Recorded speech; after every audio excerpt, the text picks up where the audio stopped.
Zelensky agreed to a summit yet? And where and when would that be? Well, there's a very good prospect that they will. And we haven't determined where, but we had some very good talks with President Putin today. And there's a very good chance that we could be ending the round, ending the end of that road. That road was long and continues to be long, but there's a good chance that there will be a meeting very soon. How close do you think you are to a deal? Excuse me? How close do you think you are to some kind of deal? Well, I don't want to say. I've been disappointed before with this one. What was the breakthrough today? Did Vladimir Putin make some kind of concession that he hasn't been willing to make before? I don't call it a breakthrough. I mean, we've been working on this a long time. There are thousands of young people dying, mostly soldiers, but also, missiles being hit into Kiev and other places. But in terms of soldiers, I think Russia's lost over 20,000 since the beginning of the year. 20,000. And I guess the estimate for Ukraine is about 9,000. It's a terrible situation. We want to get it stopped. We don't have American soldiers there, but I feel I have an obligation to get it stopped. This was not my war. This war would have never started, not even a chance. And it didn't start for 4 years. It went 4 years and it didn't start. But this is Biden's war. This was on his watch.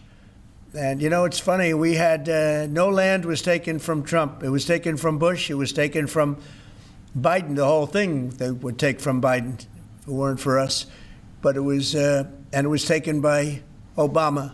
Take a look at what was taken with all of the land that was taken. Nothing was taken by Russia from us. Not 1 ounce of land was taken.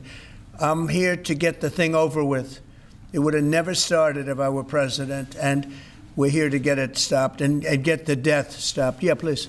President, in the past, you said you would know if Putin was tackling you along. What gives you any confidence that he is or isn't doing that this time around? Can't answer the question yet. I'll tell you in a matter of weeks, maybe less. But we've made a lot of progress. And as you know, we put a 50% tariff on India on oil. They're the second largest. They're very close to China in terms of the purchase of oil from Russia. But so I don't know if that had anything to do with it. But we've had very productive talks today. Yes, ma'am? Mr. President, if you do reach a deal with Ukraine and Russia, would you drop the additional tariffs on India? Well, we'll determine that later. But right now they're paying a 50% tariff. Okay? Yeah, please. One for Mr. Cook as well. On the yeah, please. Sure. The president wants a made in the USA iPhone. What are the chances that you can actually make that happen? Well, if you look at the bulk of it, we're doing a lot of the semiconductors here. We're doing the glass here. We're doing the Face ID module here. And so there's a ton of it. And we're doing these for products sold elsewhere in the world. And so there's a lot of content in there from the United States. But what about the whole thing? We're very proud of it. Can you make the whole thing here? Just the final assembly that you're focused on. And that will be elsewhere for a while. He makes many of the components here, and we've been talking about it, and the whole thing is set up at other places, and it's been there for a long time. So in terms of the cost and all, but I think we may incentivize him enough that one day he'll be bringing that. But he brings most of the stuff. Look, he's not making this kind of an investment anywhere in the world, not even close. He's coming back. I mean, Apple's coming back to America. Thank you. Mr. President, Indian officials have said that there are other countries that are buying Russian oil. It's okay. Like China, for instance, it's buys okay. more. Yeah. Why are you singling India out for these additional sanctions? It's only been 8 hours.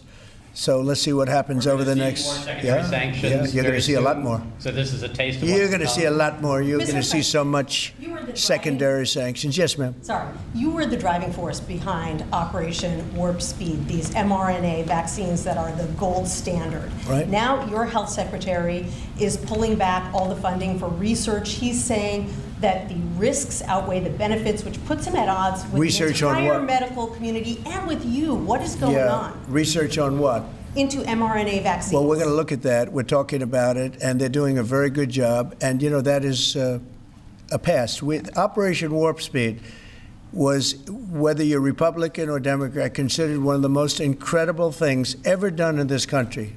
The efficiency, the way it was done, the distribution, everything about it has been amazing. But, you know, that was now a long time ago, and we're on to other things. But we are speaking about it. We have meetings about it tomorrow at 12 o'clock, and we'll determine.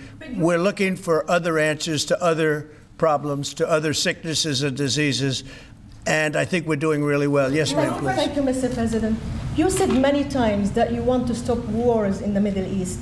Now, Prime Minister Netanyahu is contemplating reoccupying Gaza entirely. Is he defying you, sir, or are you giving him a green light?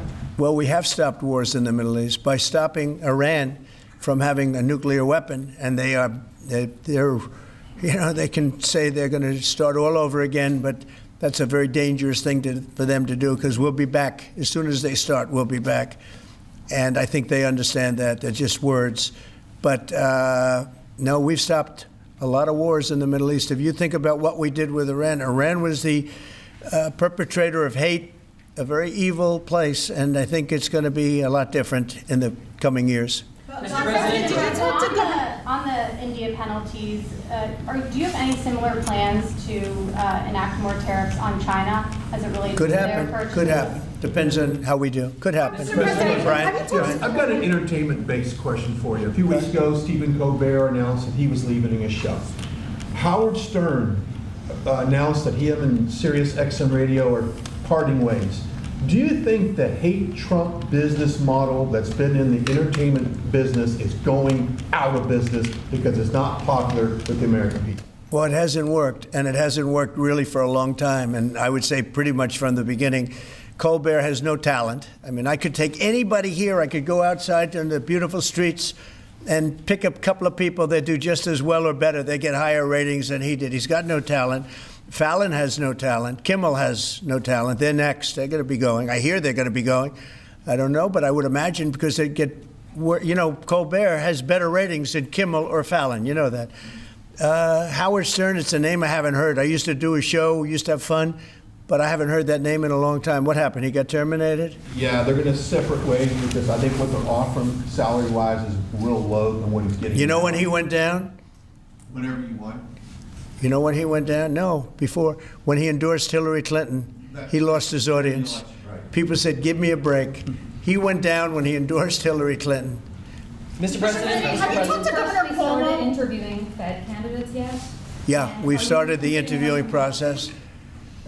Scott and I and Howard, a lot of people, JD, we have some great candidates. It's probably down to 3. He doesn't want the job. He said, do you like this job better? Yes, sir.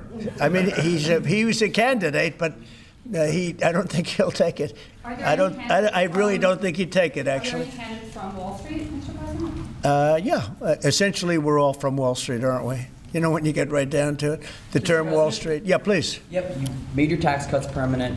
You mentioned that the tariffs are bringing in a ton of external revenue. You've opened up markets, the EU, Japan, South Korea, many others, to American goods like we've never seen before. How much growth can we expect in the economy now that this model of yours is sort of beginning to really take off? Well, I think the growth is going to be unprecedented. I think we're going to have growth that's unbelievable. Now, remember, we're building and just starting to build a lot of these incredible plants.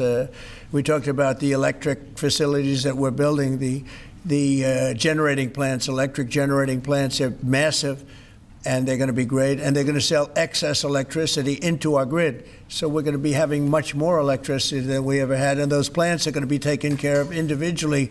I know Tim is building one in one of his big factories, but especially for AI because it needs so much electricity. So I appreciate the question very much, and I think the growth is going to be unprecedented. Mr. President, did you have a phone call with Andrew Cuomo? Did you speak to Andrew Cuomo? I haven't. No, I haven't. Mr. President, have you been briefed on what Ghislaine Maxwell told Todd Blanche? No, I haven't. Have You not. don't know whether I it don't came know. up in the I know Todd conversation is or a not? very respected person all over the country, all over the world legally, so I don't know. Mr. President. Yeah, please, go ahead. Will the new Fed governor be temporary? We're probably going to go with a temp and then a permanent, I think. Are the two So the temp is going to be named, I'd say, over the next 2-3 days, and then we're going to go permanent. Are the two Kevins the leading contenders for the permanent spot for the chair? Well, the two Kevins? The two Kevins are absolutely, yeah. They're both very good. Mr. President. The two Kevins, it's very good. Mr. President, is Vice President Vance hosting a gathering this evening to talk about how to respond to the Epstein situation?